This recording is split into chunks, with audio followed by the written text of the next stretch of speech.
हरियाणा में बोलते हैं मैं हरियाणा का लाल, लेकिन हरियाणा का ये लाल वहाँ पर नहीं बिछा पाया फ्री का जाल।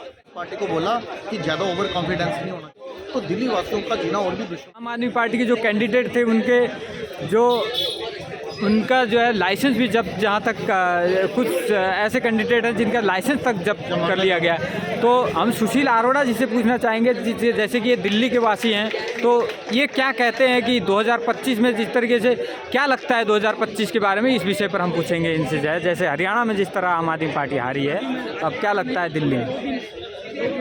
ये ऐसी आम आदमी पार्टी की पहली ऐसी राष्ट्रीय पार्टी है जिसके उम्मीदवारों की जमानत जब्त का वर्ल्ड रिकॉर्ड बन चुका है।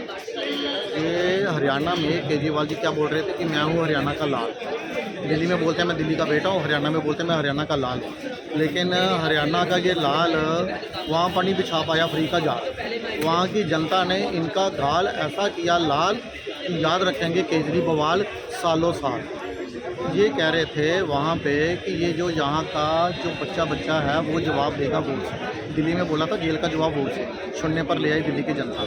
वहाँ पर ये बोल रहे थे कि वहाँ पे बच्चा वोट से जवाब देगा कि मुझे मोदी जी ने गलत तरीके से अंदर भेज दिया, अमित शाह जी ने मेरी 15 दिन तक इंसुलिन रोक के रखी। ये सिंपथी वोट लेना चाह रहे थे, इमोशनल कार्ड खेल रहे थे, जैसा कि इनकी आदतन खेलते हैं।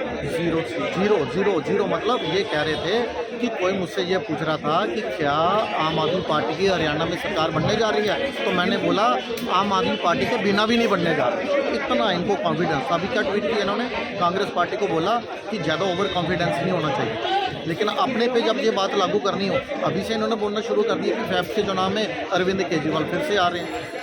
अभी इन्होंने बोला ना, मैं बताता हूँ टेक्निकली तरीके से तो वैसे भी नहीं आ सकते। इन्होंने रिज़ाइन किया हुआ है। रिज़ाइन क्यों करना पड़ा? क्योंकि कोर्ट ने इनकी सारी पावर छीन ली। मान लो यदि फिर से दिल्ली की जनता इनको वोट दे भी देती है, अगर आम आदमी पार्टी के इनके झूठे बेकाबे में फिर से आ जाती है, तथाकथित फ्री के लालच में आ जाती है, अगर वोट दे भी दिया तो भी मुख्यमंत्री नहीं बन पाएगा। रीज़न क्या है कि इनके ऊपर जो कोर्ट द्वारा प्रतिबंध लगे हुए हैं कि आप वो मुख्यमंत्री जब जो फिर से बन के आएंगे क्या वो हट जाएंगे? नहीं, क्योंकि कोर्ट ने खुद बोला हुआ है, सुप्रीम कोर्ट की तरफ से इनको परमिशन नहीं है कोई फाइल साइन करने की, सचिवालय जाने की, मुख्यमंत्री ऑफिस जाने की। तो यदि ये फिर से बन के आ भी गए तो ये प्रतिबंध तब भी रहेंगे, तो ये नहीं आ सकते दोबारा।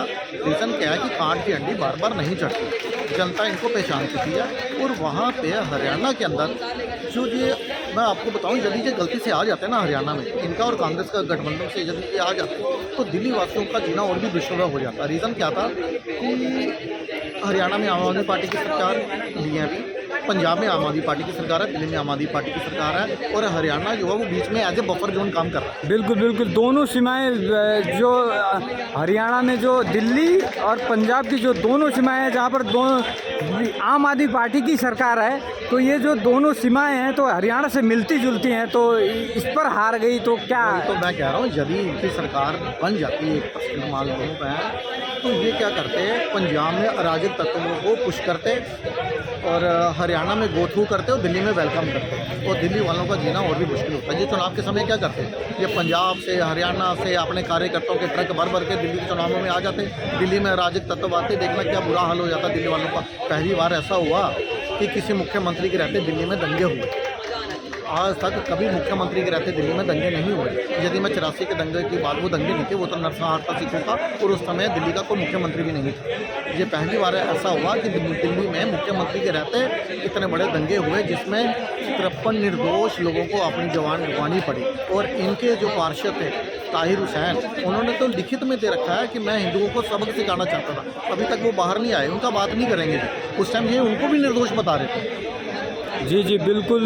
जिस तरीके से जो दिल्ली में जो दंगे हुए थे, उस दंगों को कौन भूल सकता है। शाहीन बाग में जिस तरीके से कर्फ्यू चल रहा था, वो उसे कौन भूल सकता है। जिस तरीके से महिलाएं बैठी हुई थी, धरना दे रही थी, ये आखिरकार जो ये महिलाएं थी, ये अपना घर बार छोड़कर किस तरीके से आकर वहाँ पर बैठी हुई थी कि एक महिला के पास इतना भी टाइम नहीं होता है कि वो 5 मिनट के लिए भी अपना टाइम निकाल पाए।